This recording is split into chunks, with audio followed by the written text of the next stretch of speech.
السلام عليكم البنات، كنتمنى تكونوا بخير وعلى خير. بالنسبه للمشروع الجديد ديالي اللي قلت لكم عليه، هو هذا محل خاص بالعباءات والفساتين والخمارات والنقابات، المهم اي حاجه مختصه باللباس الشرعي غتلقاوه في المحل ديالنا ان شاء الله، اللي هو حجابم.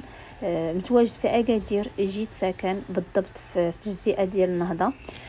كيف ما كتشوفوا هنايا غنزوم لكم على كيشوا، غتلقاوها في الشوكه وغتهبطوا مع الهبيطه. كاين هاد مول بيجامات اللي على اليسار ديالنا. المهم المحل مزادي مع مول جبادور كيف ما كتشوفوا.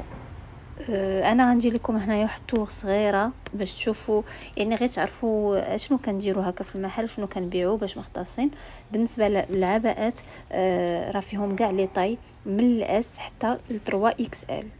كيف ما كتشوفوا كنديروا النقابات وكنديروا سيكان الهاي كوبي كيف ما كتشوفوا، ليكرا ليكرالاج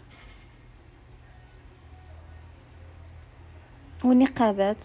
المهم اي حاجه مختصه باللباس الشرعي مرحبا بكم البنات.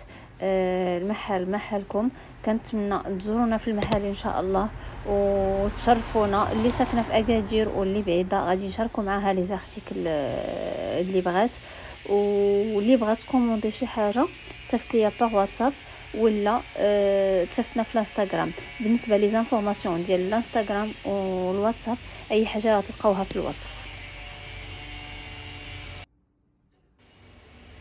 البنات كنديروا حتى العطور ديال لاطافا، كنديروا البخور، وان شاء الله غادي يكونوا لي باك كيف ما كتشوفوا. هنا عندنا قمه، هبه، اميره العرب، شفق، انا الملكه. كنتمنى البنات يعجبكم تعجبكم لا فيديو، وما تنسوش تدعموني وتزورونا في المحل. مرحبا بكم.